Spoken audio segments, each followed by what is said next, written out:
Bana de ring dora, yabino ya ngoyo. Bana de ring dora, yabino ya ngoyo. Allez tombola drapeau tombola.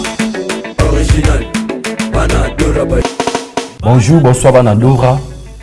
Bana DSMP Imana Matiti Mabe, Bana Motema Pembe, Badari di Foko, les Immaculés, Bana Celtic du Congo.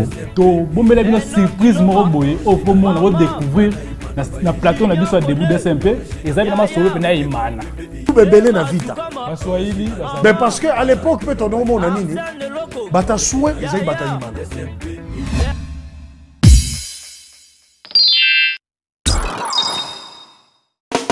Bana de ring dora, yabino ya ngoyo.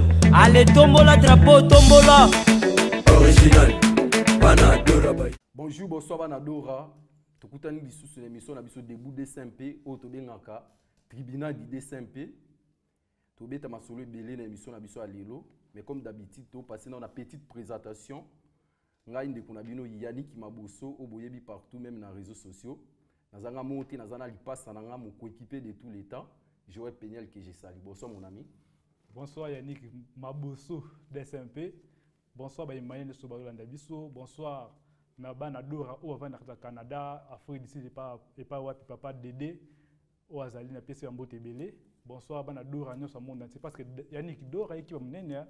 Donc Mikolo même na Canada, na Afrique d'ici, France, Paris tous un message à DSMP donc Baïmayen nyonso au bol na biso la chaîne YouTube na biso aller da HV télévision et wapi comme na pièce bino mbote belé. Toza kutula lisolo moko Imane mo à Canada to betaka na émission na biso mais avant to komana okuna mon cher boni na osate il faut tu bana pe basate bani talaraka.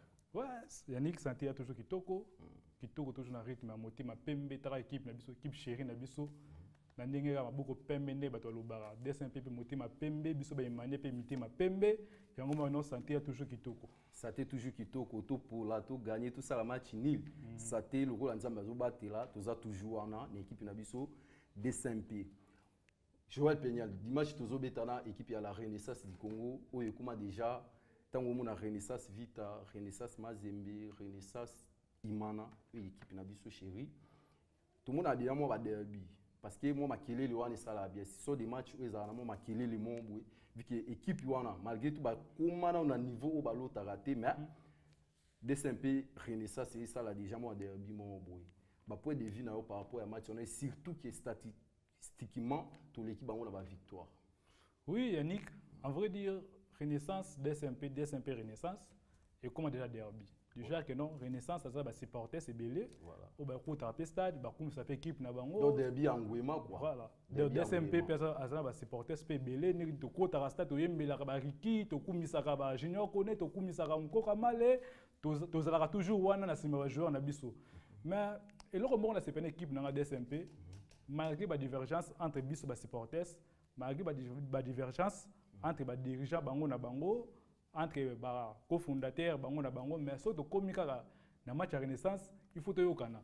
Donc et ça la ngamo elengi moko boye, comme on a non match à Renaissance malgré tout ngana Yannick, tono lo banate mais ba jour wala on a sati moi unité mo rezoni po na mon me ba réunion mo to sala ma to lo be pe émission ba réunion to sala ba Imane ba kutani o za yo ba to kuna ba to koto to kutani donc équipe a fait bon déjà. C'est une bonne chose parce que oui pourquoi tout ça là bon parce que au moni équipe wana tout a histoire Renaissance c'est Salama qui avec un seul objectif il a refaire disparaître DSMP. Les amis sont impossible, c'est une mission qui apparaît vraiment pratiquement impossible. Mais ba continuer l'autre abando to na tilelo. Yango monaka ceux qui to ba Imanien dit ça. Ataza na aide mon amutema contre ndekone Imanien. Atazana moko ima moko boya atazana mo loko quelque chose qui n'allait pas mais ceux qui a qui manazo betana Renaissance tozongi ça vraiment bolingo équipe ta kana tout la dit propre. Voilà, ça se voit même sur le papier, même la DSMP la statistique na biso DSMP Renaissance tu beta déjà 6 matchs na 6 matchs on a biso de gagner 5 matchs. Match moko tu beta match moko nil contre Renaissance. Oui, c'était le match bi à Makusu na bango nani joueur na bango Sarkozy hein. Si c'est Sarkozy. Voilà, Sarkozy a Chakabi, Makusu o azana vita a Chakabi na biso a Zaki pena Imana. Match msusu wana 2 matchs tu gagner bango par forfait. oh moko bazi ba ki drapeler ba ki maina ba drapeler à corner ba afficher ba comportement bizarre voilà ba comportement bizarre anti sportif auto yebi que bandela sous te pour besoin de ba leçon na bango to gagner pas par forfait match sous était à makutu panza bango mona veya auto pesa mbote veut pas ça sali à panza bango et c'est là moi bien tant to yebeta boye fédération de bino bozwa ba point na bino pour gagner par forfait match mususu pe to gagner bango 3D oh master nanga Riki Tulengi pesa sali ba mbote belé El Capo Ouachaka bina Jean-Marc Makoussa double rapé donc et ça moi bien match surtout gagné 1-0 bien Dago et ça Derin Elengi mingi on est dans la statistique hein Yannick statistique DSMP Renaissance DSMP biso imbaimanya biso imana tout ça a un grave avantage parce que on a avantage match on a gagné 5 matchs on a fait qu'un seul match ni donc si facteur chasse tout ça a 75% je peux dire voilà 75% au gagner Renaissance dimanche donc imane place bazali vraiment ko banga elo remonter dimanche tu as stade ebelé non na biro inikin to banda bena carnaval à danger pour toi comme ça imana na biso dora na biso tulinga mingi donc grand avantage pour DSMP parce que tu gagnes bango presque tous les matchs donc tout le bien on va wana comment préparation équipe entraînement na biso to 5 éléments mais avant tout 5 éléments il faut tout le bien déroulement et entraînement mon frère toi tu trouves ça comment oui yango bona que non ba Riki ba darka bango balalité ba mkoka male balalité donc bango nso balalité ba travailler dire ba se mettre de l'entraînement ba se remettre de l'entraînement toujours travail zo continuer deux autres préparer toujours que non dimanche non ba imane to zo ngabanda kuna esengo ndika neto mesana diso na betali solo mo boye dipro nani coordonner ça ya communication DSMP oui a betali solo que na kala DSMP ezaka soki match esili romona batu mo propre balati pembe bafandi quelque part histoire ya imana bandala à l'époque voilà donc au moins ba imani mo ya mona bandala kula bandala au moins ba imani mo yikin ba imani mo ya cité verte ba imani mo ba vanda na bandala ya kitambo balati propre grande soleil comprendre ba vandi na bango balati propre ba célébrer victoire à DSMP donc dimanche après match to célébrer victoire et pour la mode ba préparation de salima to senga na nous na Neps Info grâce au les éléments entraînement préparatif il y a DSMP Renaissance.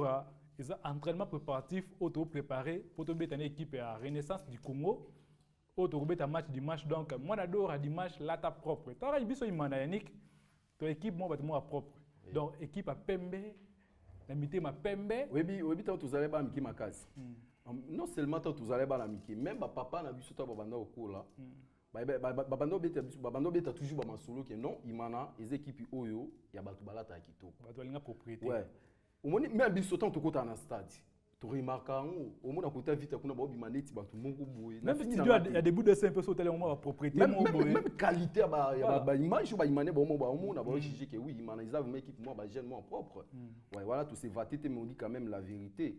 Oui, Platon, alors nini, mutu la vérité ba inake toujours. To fingi te to cholite mais to lobika la vérité. Donc moi n'adore dimanche là ta kitoko, imanye là ta kitoko, là ta propre, tu es fait. Quand on va on match à football, et ça on dirait fait. Ça on dirait fait mais ça fait. Ça na bitumba ko. Ça bitumba te, ça fait. Tu es fait, on a gagné à Sepeli. Oui. À quel fait na. Donc biso da to ça sûr que nous gagné dimanche. Après match to quel fait, on va que yo, va que pas mettre toro, va que rappel là, va que Sepeli papa na ngajona sumu kamba on appelle ça mbote belé. Ba Sepeli na papa na biso et ça va bien. Oui, belo mo ba petit Renaissance ba mbanga miko ba lobani. Donc se mettre se plonger déjà dans confusion. Confusion aux amis. Non. Le coup la Mazembe gagné qui mana 4-1. Donc bango pe ba ya ba profiter na faiblesse na bazo bossa na ke biso. Bien ki baza ba adversaire na biso mais to considérable le quoi ennemi. Qui ennemi na football ezaka. Permettez mon frère. nakopesa ba exemple belé omoni Galatasaray na Fenerbahçe c'est un duel ennemi. Lyon, Saint-Etienne, c'est un duel ennemi. Bato ba bimaka mabale ba bini na oloba. Brésil Argentine, c'est un duel ennemi. Bisope na RDC awa. Nini Rwanda RDC zalaki duel mo ennemi mais diplomatie et kolongole lokwa. Ouais, Yannick donc na oloba boye. Boni Renaissance bimisika na mouvement bazaki nango na chaleur bazaki nango. Et ce chaleur eza mikolo. Vous sentez que notre équipe à Renaissance, malgré tout, il y a un match monnaie, baza ba supporter, c'est pas capable de faire la union, mais l'équipe à Renaissance est quittée makasi. Tout le monde soutenir ennemi na biso mo biso to yeto beta to gagner bango to ke sepela. Non, mais pourquoi na zuba ngolo kwa ennemi? Na zuba ba ennemi parce que na kana kana mutema. Kana la mutema ezalani. Kana la lo. Kana ya et pour se effacer te pendant que kana longola ngo, na longola ngo, ta to beti bango 3-2. Tato comment gagner bango non équipe bango kanda wana ba ko temena imana do rapona ni biso gagner bango ceux qui bazu humiliation ane na kolongola kanda na comment une équipe wa uti ko botama récemment azolota boma une grande équipe comme imana ou ça même patrimoine national kanda nga longola ngo ya voilà pourquoi na ebisa bango ki baza benemi kanda nga longola ngo opérativement bato a ça sous réserve na mona Ricky auti abeta da match moko te azuba lo kufra atina pile côté équipe ba uti so Brazza tout ça tout ba entraînement ba beta imana so 5 so 8 mais yebo kufra Ricky ko de gagner bon 1-0 voilà kanda nga longola partir bon ba équipe amuke imana obeta bango ouais wana part na yo wana bandenge no mimela ki humanisme na yo ngapi na bandenge na ngai donc c'est normal quoi mon frère il faut to lobela na ba problème sécurité dans stade. C'est oui quelque chose qui s'est passé dans match à Sangabalinde. Tu vois que bango mutu abete premier match. Match na bango desi là qu'il fallait pas bima ba kinde. Bon comme bazala ko obligé à la deuxième match à Imana ou Imana. Bon pardon, ba beta qui premier match l'équipe ya Bazano voilà. Match na bango esili. Deuxième fois faut beta deuxième match na Sangabalinde. Match pe bandana normalement. Mais au cours un match tu remarques qui il répétait qui va comportement na bango sportif ba tout mon côté il faut que le babia qui va supporter si a Renaissance parce que on a kini ça va aller dans la supporter c'est l'élite orange le quoi ba là même ils étaient bien identifiés parce que bazaki qui en orange vert blanc donc ba comportement bon tout ça dans la ligne foot vraiment il faut renforcer sécurité vraiment Yannick et là le vraiment au moni football hein biso na Congo tozo bena lenya football te yo mo ke no vita imana ya kala na vita imana mikolo ya sondenge moko te mutu azo préférer atala les matchs à Barcelone na TV que à stade oui c'est sûr il y a des ordres d'abonnement on est pourquoi sécurité bena ya souté vraiment en tout cas merci mino na président Mosumba le président honoraire de la grande commission ça dit no ba supporter imana to comment bien éduqué mais pas souté jour ni imana ça des ordres dans stade ça souté oui bah ceux qui biso ba imana to reconnaître vraiment Moussa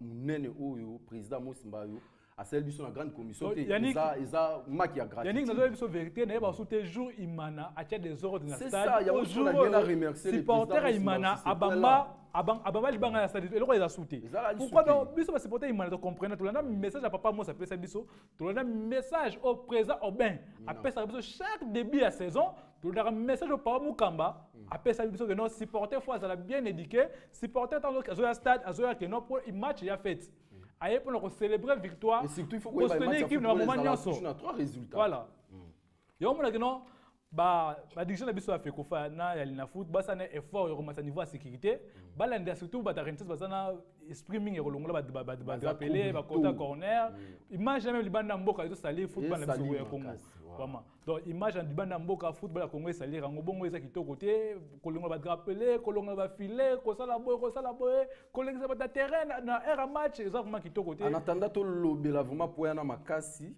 ba déjà lina foot bazo comprendre déjà message na biso to senga na nep c'est faux ati na élément na ba imane ba mona et ba tupe alina foot ba mona yango ba tout nyonso oyo ba lina sport ya Congo ba mona élément na ati sportif comme ça tozonga pona to commenter ngo lisusu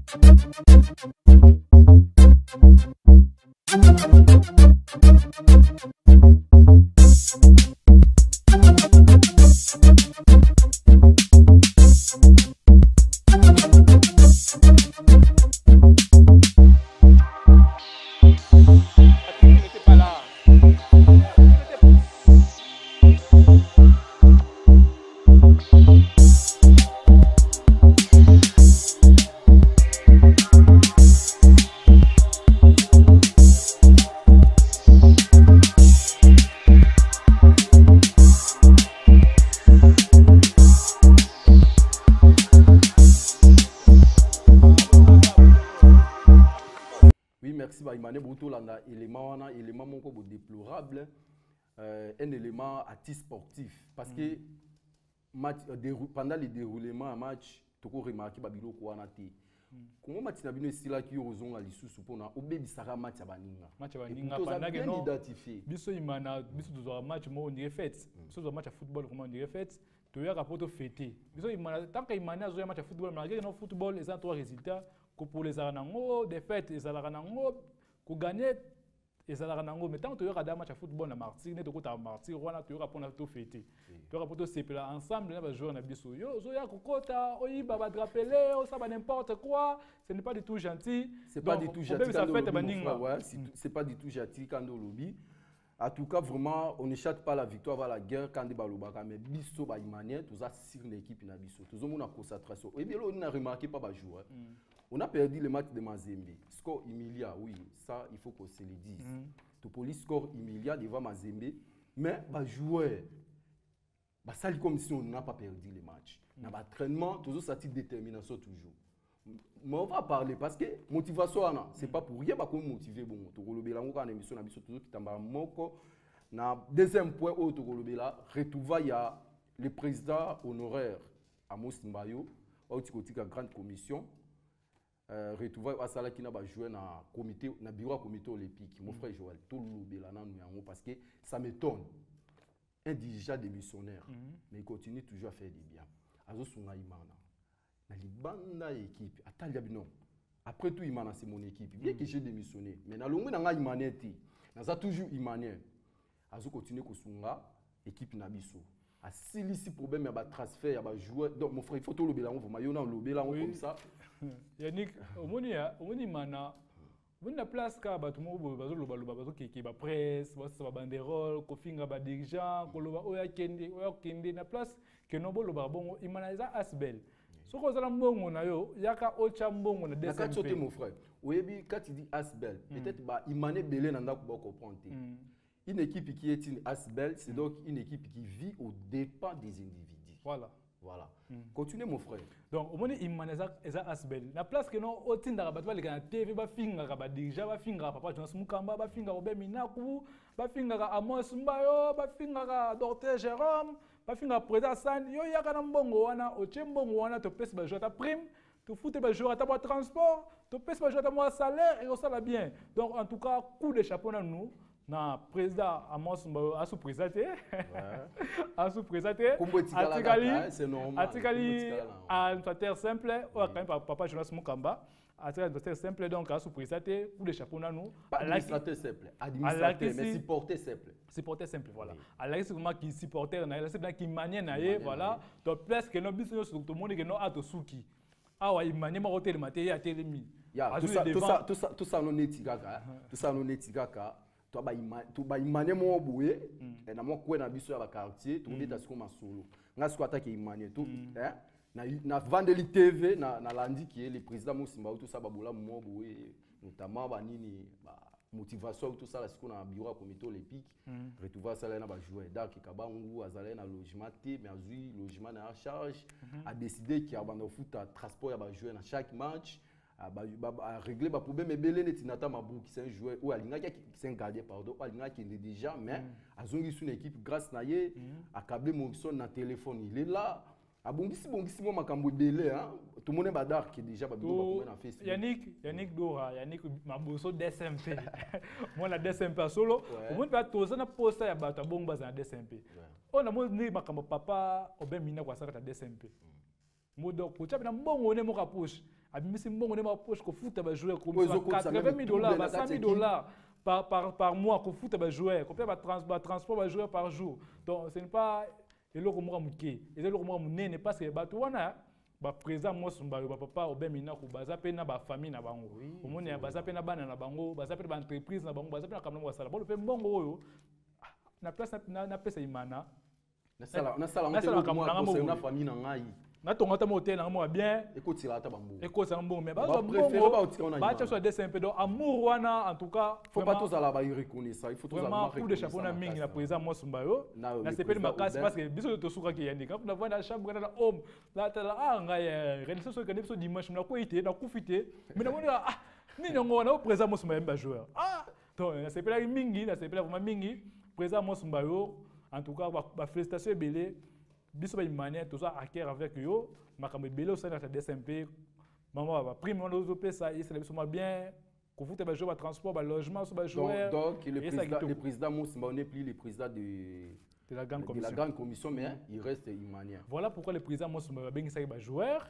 Aima ba joueur nyonso o ba joueur ba joueur ba na contrat na DSMP ba joueur ba zo beta na DSMP pour assurana bango pour motiver bango pour appeler sa bango ma force wana donc ba za toujours na force wana batela na carrière plus batela na vie na bango monanu batela carrière na bango monanu so ba sécher ni ba entraînement parce que j'ai pas entraîné pour la vie d'abord pour la carrière d'Abango. Tout le monde a mazemelo, le mazemelo t'es comme joueur, mazobeta tina poto, mais qui va miner, mais qui va bien zobeta la Ligue des Champions. Autant le joueur mazemelo zobeta. Pourquoi pas l'obi pèse avec joueur à Imana, à longue pena DSMP, au bon épée. Bombe wa zobeta na Galatasaray. Ce qu'on l'a dit origine c'est notre joueur. La beta na Imana. Voilà, joueur na outil fresh na Imana. De ba Riki, à qui pena bo de qui mbazobeta.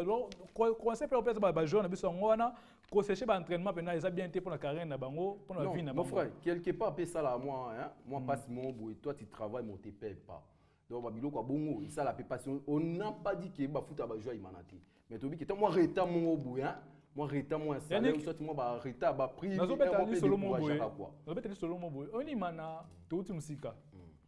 Futo e ba to uti wapi, tozo keni wapi, pe to komi wapi. Oui, on Imana surtout ayebi. On Imana vraiment en tout cas ba 2013, ba 2014 Imana to ba salaire na Imanati. C'est ça. En 2010, en 2008, tu as eu un salaire dans l'humanité. Tu as eu un manager à BT, tu as eu un transport, tu as eu un transport, tu as eu un transport, tu as eu un pété, à qui ne peut pas mais il m'a dit grâce à Mina Kuba de salaire. Même l'entreprise a mis na mokili. Manquement de salaire, tu as moi 2 mois.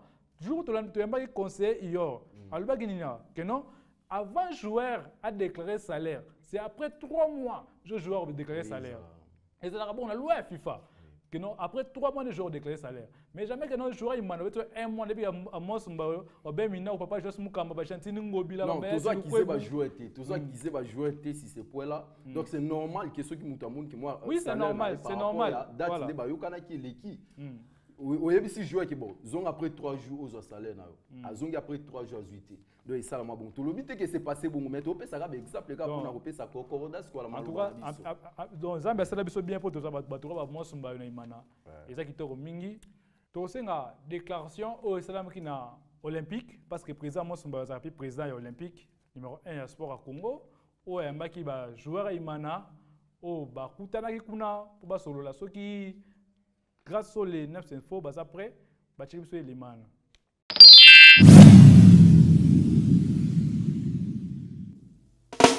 Bana de ringe dora, yabino ya ngoyo. Bana de ringe dora, yabino ya ngoyo. Allez tombola drapeau, tombola. Original, Bana Doraba. Le président du comité olympique congolais, Amos Mbayo, a eu une séance de travail peu ordinaire ce mardi 19 février matin dans son cabinet de travail de la commune de La Gombe. Alors qu'il avait annoncé sa démission de toute activité officielle et du poste de président de la grande commission de supporters du Daring Club Motema Pembe, Amos Mbayo avait rendez-vous ce matin avec la délégation de joueurs et du staff technique du club vert et blanc de Kinshasa.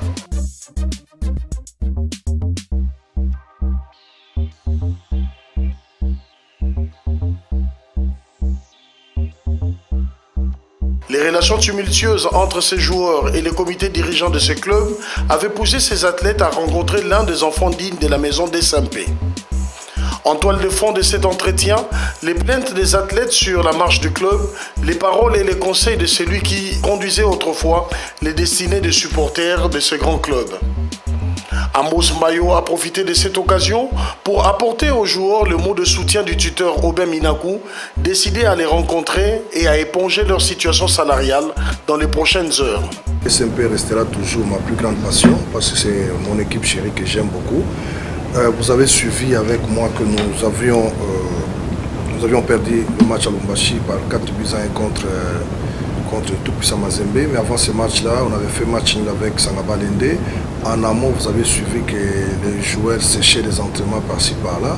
Alors j'avais pris mon courage en tant que supporter de Daring de pouvoir rencontrer les joueurs. Je les ai appelés par-ci par-là, j'essaie de parler, discuter avec chacun d'eux. Ils ont préféré à ce que le président, si tu peux nous réunir pour qu'on parle ensemble. Chose faite, avant que je le fasse, j'ai appelé le président, le tuteur, le président Aubin. Il m'a autorisé de le faire. Il m'a chargé aussi d'apporter un message d'encouragement, un message aussi qui est discret aux joueurs. Et c'est comme ça que j'ai réuni les joueurs à mon bureau ici dans la salle de réunion. On a parlé avec les joueurs, on a discuté. J'essaie de parler aux joueurs parce qu'il y a d'abord leur carrière aussi qui est très importante. On a fait match nul contre Sangaba Dende par le simple fait que la semaine du match, ils ont boycotté un entraînement. Physiquement, ils n'étaient pas au point. Et nous avons essayé de discuter avec eux comme un dirigeant sportif. Je pense qu'ils ont compris le langage, ils ont accepté le message de l'autorité du tuteur, le président Aubin. Ils ont accepté les sages conseils que je les ai donnés et tu as vu qu'ils ont parlé, ils se sont remis en cause. Donc dès ce soir, ils commencent les entraînements et nous ont promis de faire mieux le dimanche. Nous appelons tous les supporters d'Imana. Aujourd'hui, notre passion, notre amour, c'est Daring, ce ne sont pas les individus. Les individus vont devoir passer, mais le club Daring restera toujours. Donc Daring Uni est imbattable. Que tous les supporters de DSMP viennent dimanche encourager leur équipe. Nous avions parlé avec les joueurs ce matin. Vous avez suivi, les joueurs sont déterminés à gagner ce dimanche parce que c'est un défi pour notre club. Que tous les supporters dans toutes les sections se réunissent, qu'ils viennent nombreux les dimanches parce que Daring Uni est imbattable. Nous ferons de notre mieux parce qu'en anticipant déjà cet après-midi, il y aura réunion avec toutes les tendances des supporters autour de moi. Je vais unir tous les supporters parce que c'est lui qui aime Daring. Le problème de Daring, on ne le parle pas à la télévision. Le problème de Daring, on le règle de la grande famille Daring. Si nous aimons réellement Daring, c'est comme notre bébé.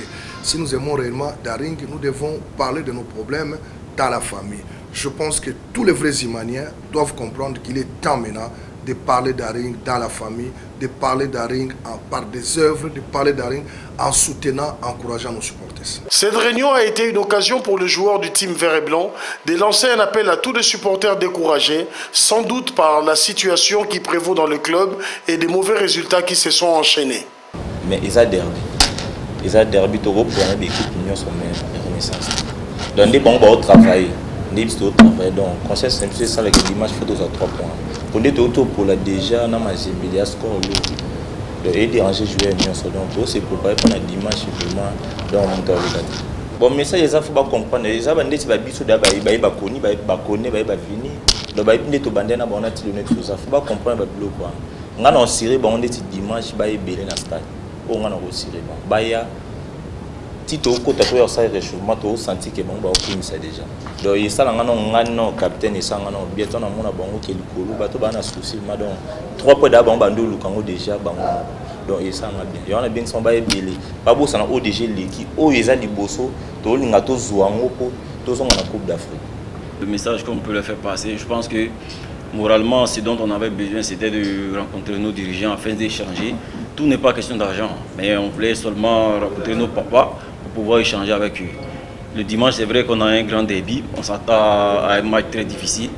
Mais nous, tout ce qu'on voulait dire aux supporters d'Imana, tous ceux qui se disent qu'ils sont supporters d'Imana depuis fort longtemps, nous vraiment, on veut les voir dimanche au stade. On veut que le stade soit plein à craquer de la part des supporters de DSMP. Parce que nous, dimanche, on va tout faire pour faire ce qu'on appelle le show au stade dimanche et repartir avec les 3 points. Non, et puis ça va tous ont besoin de soutien à Bango. C'est vrai que tous ont un peu dans les dires dans le moment où tu es passé. Ils ont un soutien à Bango, ils ont remonté pente. Soutien à Bango, et puis biso na part na biso, tu as assuré Bango, il y a malam dimanche. Match à Renaissance, ils ont derby. Derby, il y a un bétaté. Derby, il y a un gagné. Quelle que soit la façon de béter la sauce pour gagner, ils ont nul. Donc, biso to ça va dimanche, va soutenir biso à 200%. Biso n'a pas na biso, tozong c'est la bango et 5 victoire et ya biso. Merci pour la parole. Et donc on a vu les supporters, où il est qui, dans la maladie, mon Dieu tu es bien té, non ma msou na le mais pour le moment on a bien, bana dehors, là aussi on a bien le moko. Ndenge tozalaka na bino bandimasi bonde bonda kolamsa biso na moni eza pena insulté mais non senga bino tobeta na Renaissance équipe monene boya belé bota joueur no linga mingi bota ba joueur na bino bolinga mingi o leki to indi ko musala ndesko ebandi opesa so chance na 10 matchs etikali na 10 matchs to na to erreur tende to zabo to na to erreur te boye belé. Non, le dernier mot faudrait sincèrement, je parle avec un cœur ouvert. Si vous avez remarqué, à un certain moment, nous les joueurs, on salue plus les supporters d'Imala. Je ne sais pas si vous avez remarqué avant le match, on avait toujours une salutation pour eux. Cette communication, il n'y a plus. Ceux qui sont visionnaires, ils verront que ça fait quelques matchs qu'on joue, on ne salue plus, on ne se met plus sur la ligne. Parce que supporter, ça veut dire supporter. Il faut venir pour supporter son équipe. On prend l'exemple, même en Angleterre, on voit des équipes qui perdent 4-0, mais les mecs sont toujours derrière eux. Ça fait mal de perdre. Ça fait mal de voir son équipe en train d'agoniser. Ça fait mal, oui. Mais il faut toujours avoir cet amour du vert blanc, du maillot, pour dire je suis Imania, je dois encourager. Ce qui s'est passé ces derniers temps, nous lapider de cailloux, c'est pas bien. Honnêtement, c'est pas bien. Après, il y a d'autres qui viennent pour voir le spectacle, il y a d'autres qui viennent pour lyncher des joueurs. Ça, c'est pas bien. Mais déjà, je peux leur dire, remettons-nous en cause, même eux aussi, les supporters. Nous aussi, les joueurs, c'est ce qu'on fait. La pauvre, ceux qui sont, on s'est fait ce matin. Eux aussi, qui viennent pour applaudir, pour encourager. Parce que je trouve que ça me fait mal quand on gagne un match, on va pas vers eux. On rentre direct dans le vestiaire. Ça veut dire qu'il n'y a pas de communication. Donc l'état d'âme du club, ça n'existe plus. Donc remettons déjà cet état d'âme. Déjà, eux, ils nous poussent derrière. Nous, demain, quand il y aura des matchs, on viendra vers eux. Ces athlètes et membres du staff n'avaient en réalité que besoin de discuter avec un responsable du club et d'entendre des paroles de motivation à côté d'une enveloppe significative qui leur a été remise par leur hôte. Oui, Banadora, la déclaration, Djogo Nabiso, Obariki, Badarka Bangu, Babengi Biso, cette déclaration dans le comité olympique et pas Iwapi, les administrateurs à Mosumbayo, à Mbaki Bango, supporters simples, Siko, à Mosumbayo, Mbaki Bango, je vais faire une déclaration pour les Olympiques. Tu vas bengi si biso dimanche, toi et belé, Yannick, namunga fula kuna salaire ya match à dimanche zande. Salaire à makasi yo moyebi ba imana munga fula komo bayaka mais malgré tout na longa la section munga fula na moma na cité verte. En tout cas vraiment na yebi que dimanche to kangaka comme d'habitude to sangana ba na cité verte ba na munga fula ba na masangambila to yaka to kuta na ipen. Toujours ba car na biso to stade. Moni concernant toujours ba bien ya le président Mosimbayo, je profite de l'occasion pour na encourager pe ba dirigeant na biso misusu. Deti par exemple ba jouer bazana un grand match. To ko benga un grand match pour na biso. Il y a un match auto gagner mais c'est un grand match. To net président na biso Hassan. Et puis il faut bouger. Net na ba entraînement to moni aye à côté na ba joueur, il a tikmo loko et ça là ba motivation et ça là bien. Tout le monde peut conseiller. Neti ba maman Claudine peut place aux amis, maman na place aux amis. Oui, petit qu'il ba jouer mo loko. Connaît Mike, général Mike. Bango tout ba président bon avancer moutage.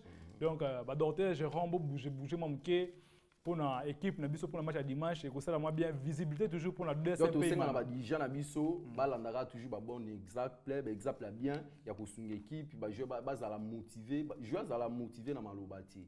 Mon joueur pour na abeta bien en terrain motivation za la financièrement. Tant que tu me loko et ça la bien on est en Afrique mon frère Joël. Ah ouais Yannick. Au moins que donc météo na senti que unité moko ekoti ndinga DC puis ndinga osanate parce que mon même na réunion o ya grande commission, c'est une grande commission sika. Le président Mos n'est plus président mais à l'unité côté la grande commission bongo là tout nos questions. C'est ça grande commission officiellement installé ou soit ils en ont moutir. Ils en moutir et qu'on a installé après. Donc tout travailler tu vas déjà ba betino loko wana pour na sauver saison. Tout sauver la saison parce que ba misusu bazaki mécontent na ndenge grande commission notambola moni ba misusu ba kuma ba gilet vert, ba misusu ba kuma ba béret rouge, ba misusu ba komio grande commission ngambo côté parallèle ndenge ba misusu ba benga ki yango mais siko ndenge pe papa Mosumba ya comprendre masola on est masola ezali asangisi batu nyonso. Il s'est retiré à très grande autorité morale de la grande commission. Voilà. À très grande autorité morale de la grande commission. Mais le président numéro 1 de la grande commission, c'est le président Blanchard, Lemba, le numéro 2 vice-président, aux alliés présidents, aux alliés dans la grande commission parallèle. Et Aimé Kanbien, le numéro 2. Le troisième vice-président, c'est le président Maître Hubert, on a le troisième vice-président. Donc, on dit que non, on peut pas se dire que la grande commission, unité, la grande commission. Même par le barasso, vous avez des guerres. Vous avez une unité pour l'homme habitumba, ça passe. Oui. Surtout qu'on dit que l'union fait la force. Et on dit que non, le président Mosumba, le président Tamboui, le président Papa Donald Lyoké, le président Martin Kavola, il va dire trop de milliers de mana, il va dire cette côté à unité. Et on dit que non, il y a une grande commission parallèle, une grande commission à Nini, Nini. Il y a une union sur na olympique entouré président Mosumba yo aza mito autorité mo la grande commission pour appeler ça mon conseil ayebi ça mon ba otamu na lokola malamu pour à soutenir toujours grande commission côté Sika. Oui, à soutenir toujours grande commission ya Sika wana eza ko moutir pour na ko sauver saison mais tout ça ngana no élément ba imane ba landa nini et c'est pas ça qui na réunion wana ya installation ya non je peux dire mu pepe ya Sika ya unité na kati ya grande commission comme ça tozonga pour na continuation ya émission na biso. Nalingi kopesa conseil. Conseil en tant qu'Emmanuel. Ngai, comme j'ai présenté ma démission, nous avons un conseil d'administration. Alors, lelo, toujours chaka bao ya bino pour travailler na bango. Donc, eza lokola kaka bino, ozo continuer, nous sala oyo, au bandaki. Mais et là, comme on a insisté, boye babino nyoso. Et là, comme biso tozo sala awa, bato ebele baza contre. Mais ce que na botala ke bato ebele baza contre yango, et ni koloba ke c'est que bato alingaki division ezala. Mais Dieu merci, comme biso moko to décidé que division est si là, division est salinini et si. Mutu nyonso a tendance à kolakisa ke ana division c'est kalingi daringité. À trouver sur le chemin parce que biso tolingi pona kimia auto sali to cela papa mukamba roya d'ici là to kokela bino nyonso autour na ye to ke to solo li parce que partout consensus ces alaka to moni RDC mboka munene za la constitution mais tant ba kotaka 5 ans bazonga kana ba résolution o bayokanaki itambusi mboka ti na ba élection auto zo sala nous enfreindre à rien statut académique. Par contre, toujours renforcer en nous parce que toute activité sportive demande l'unité pour la progression en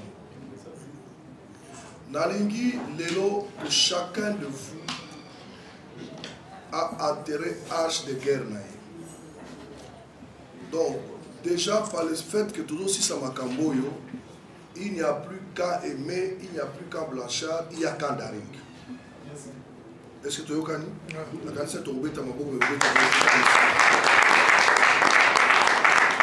J'appelle tous les Imanais d'abord au calme. Les gars, tu sais, vraiment, en tout cas, les Imanais, une équipe où ils ont unité.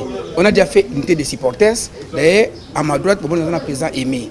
En tout cas, tout ça, on a souci à DSMP. Alors, tu sais, on a supporter boy. Dans un match de football, il y a 3 résultats. Il faut pas très bien. Il y a un match nul, il y a aussi une défaite, il y a aussi une victoire. Mais jamais ne tu as dans ça, tu as pour la tête.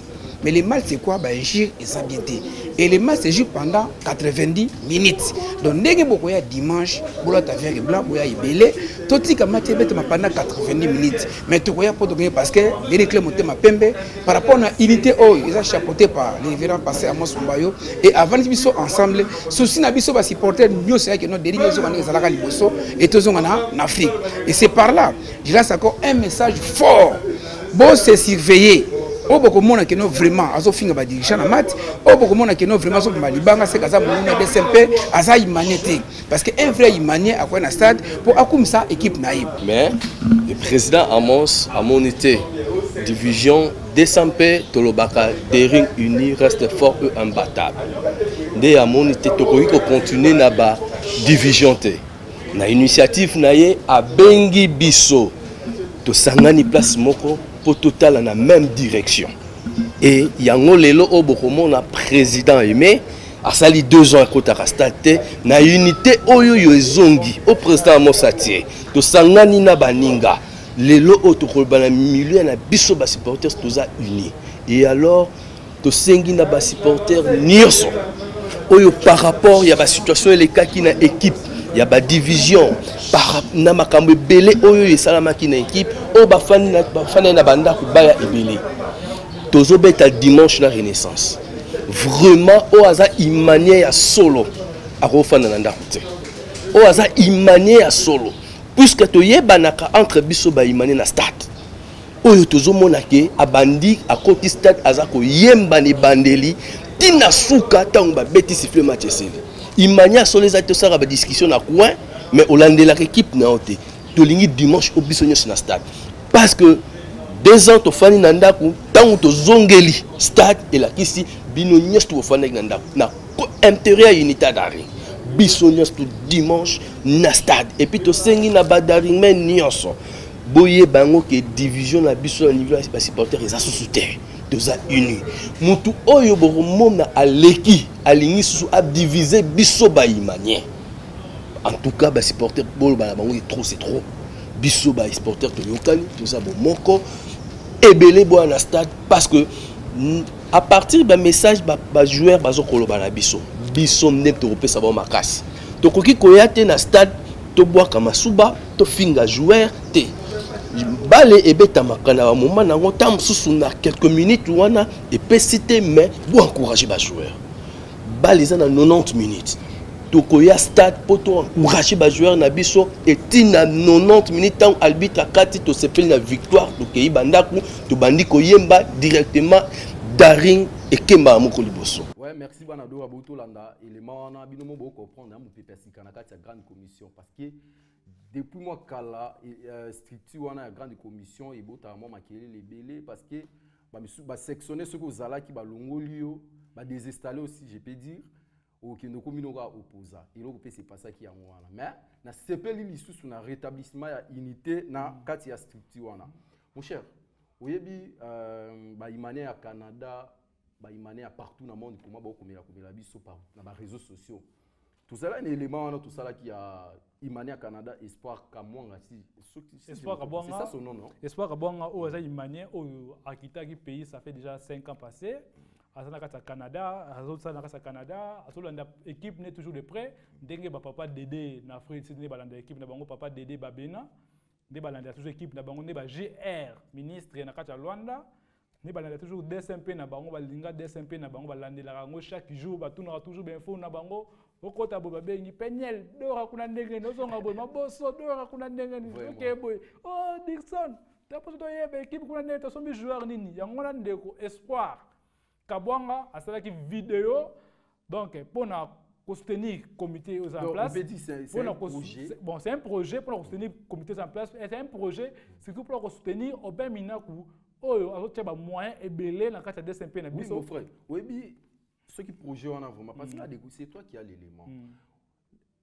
Nako lobela projet au moins projet na imana apparemment ça marche plus biso ba supporters to comment trop kotali la comité non so ba déjà ba salite biso to salate et pourtant biso ba imane na époque na kala to yebi ki ba imane ba so ba na so ba pe ba joueur ba imane na kala ba bando contribuer ba so ba contribuer so na pe sala ga bien moi na ndako papa na ozala mbongo ebele mais moi je me super moni pe bo a na idée que atika mbongo aloso mais akuti moi na sali parce que tu as déjà 24 ans beaucoup dans la maturité donc ba supporter il m'a tout se comporter puis na jawana ko yeba ko soutenir ma konzi na biso tout est là ba konzité mon frère yango mona que non ba imanye ba sa banda mboka ba na toujours équipe yango de près so mon c'est trésor mbaki to tanga raé vraiment elle équipe de près azana la tongo abengi kuna équipe ndenge nini match dimanche ça ndenge nini joueur ni na entraînement mo so na ba de entraînement to bikolo penasi ba réponse bango aller la chaîne YouTube na biso début de SMP Neps Info na grâce sur le so après ba biso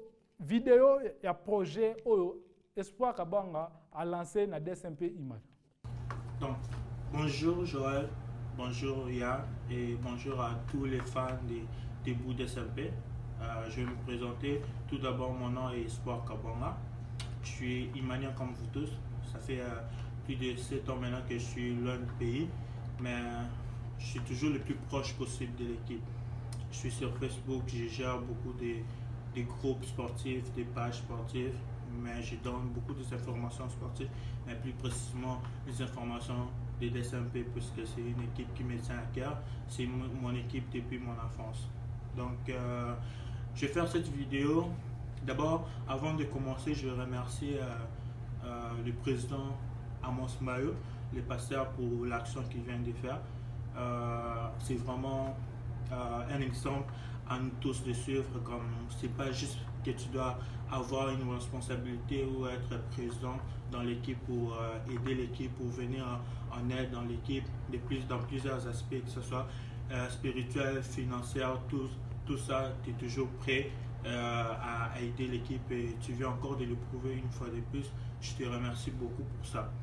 Donc, pour continuer, je vais continuer en lingala pour la compréhension de plusieurs manières. Donc, pourquoi je fais cette vidéo? Parce que je parlais avec Joël, je lui ai dit, j'ai un projet et je voulais que les gens me soutiennent dans ce projet. Les gens me soutiennent dans ce projet. Pourquoi j'ai fait cette vidéo? Le projet s'appelle Minako Sauve DSMP.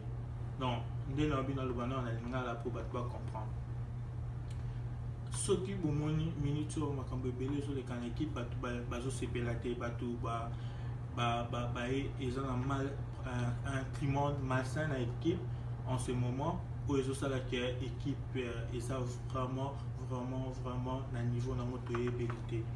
Et tous ces problèmes là qui rongent l'équipe en ce moment m'a poussé à faire beaucoup de réflexions, beaucoup d'analyses et puis à lancer campagne au Babengi Minako Sauve DSMP. Pourquoi Minako Sauve DSMP? On va expliquer campagne dans les années. Ce qui est très bien, les Kébélé, les marches, les dirigeants, mais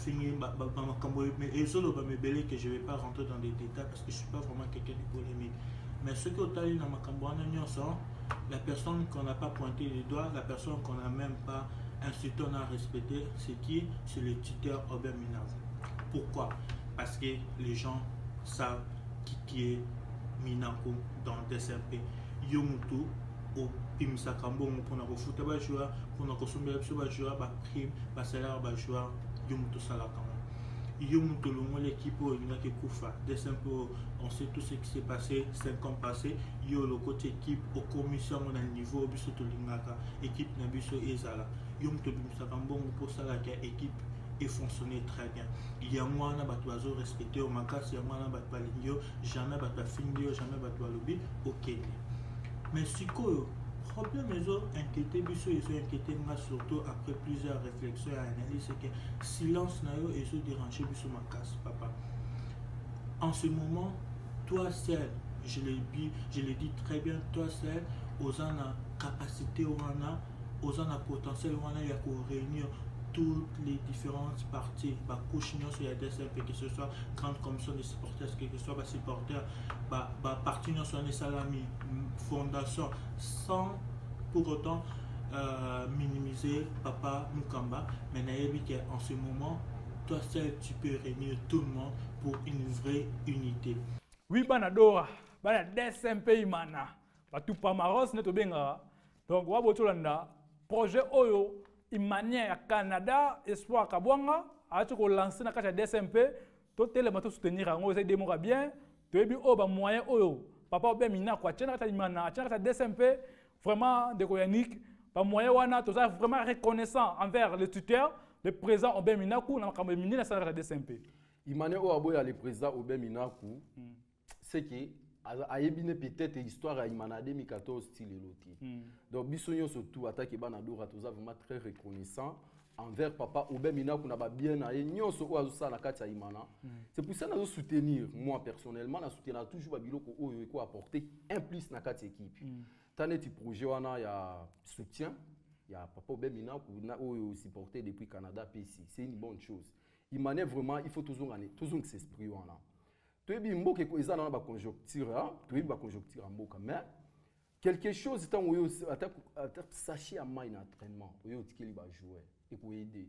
Tant que je suis humain, il y a supporter, mais ça là bien, c'est la motivation qui m'a eu au nom, mais là où ils ont supporter. C'est la rentrée qui toque aussi, tout ce qui veut linga DSMP, n'importe où linga, on attend un moment, il y a pas si, moi bisengo, tozawana, attends tu bêtes nil, tu commis sarango, attends tu poli, tu commis sarango.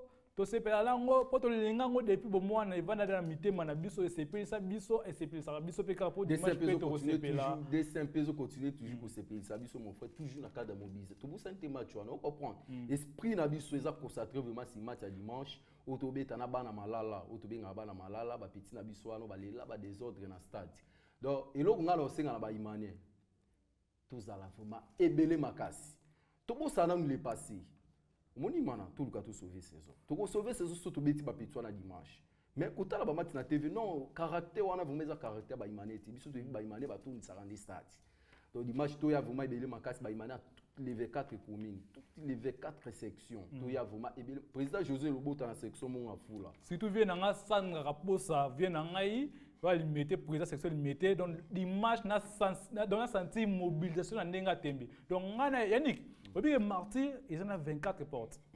To hôtel na ba porte nyonso, c'est martyr. Oh biso bana bandal to yaka 100 stade. Oh to yaka 1000 stade, to zan to compter. Oh, président Michaud, n'avait pas parti, Lukambila. Oh, on a kana batunanga, na kana base danga, was a 1000. Tu vois le total labino, tu comptes 1. Donc, tu resala, on a pas une monnaie qui fait biso. Tu resala vraiment. Section nini et même va supporter ben la stade pour malobapé mingi ba président Hervé et itam malobapé mingi donc tout ça tient le dimanche bino bokaki vraiment solo. Non, sectionner vraiment va bouger place Bazali. Mon frère, on a sali remarque. Ba sectionner na biso imana ba bouger raté. Ba sectionner faut pas les calika pe na ba TV bani na ba mission au bouger. Na monde déjà na kitambo côté ça fait du bien. Président Hervé Azali donc ba 5 déjà ba supporters et pas mal à l'aise.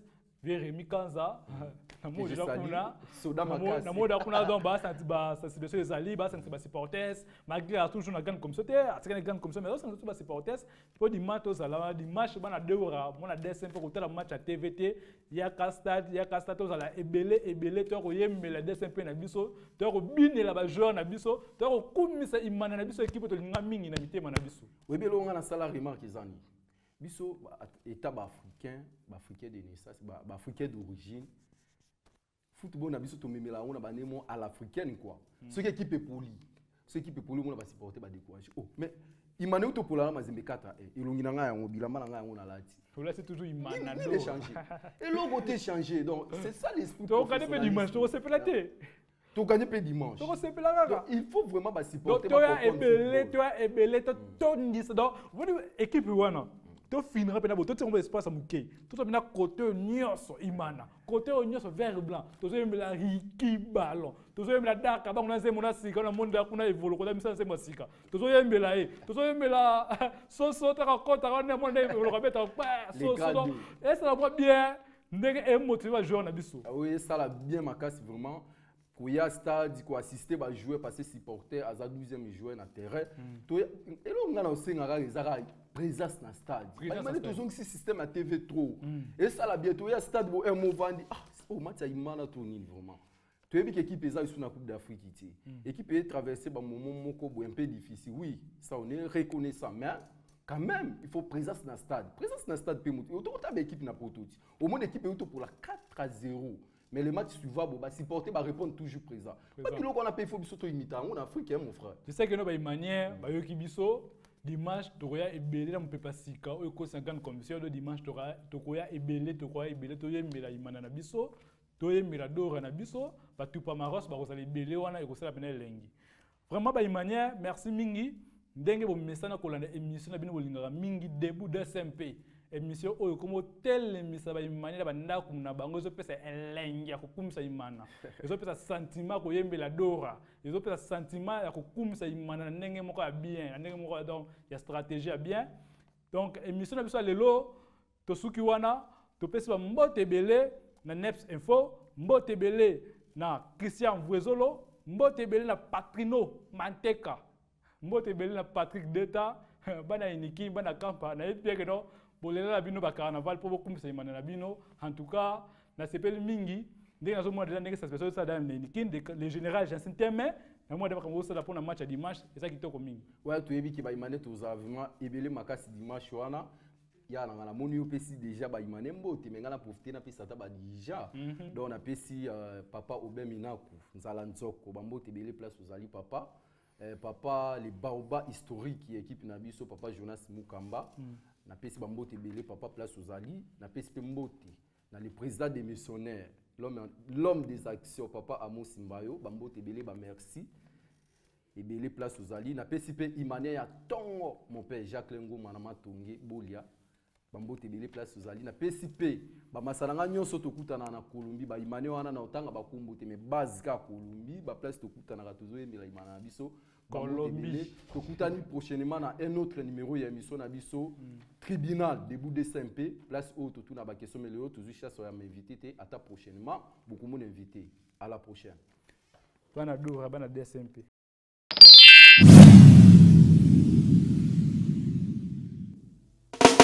bana de ringe dora yabino ya ngoyo bana de ringe dora yabino ya ngoyo ale tombola drapeau tombola original bana dora bay. Bonjour, bonsoir bana dora bana DSMP imana matiti mabe bana motema pembe badari di foko les immaculés bana Celtic du Congo to bombela bino surprise moko boye au moment on découvrir na plateau na biso début DSMP ezali na masolo pe na imana bebele na vita baswahili mais parce que à l'époque peut on mona nini bata souhait ezali bata imana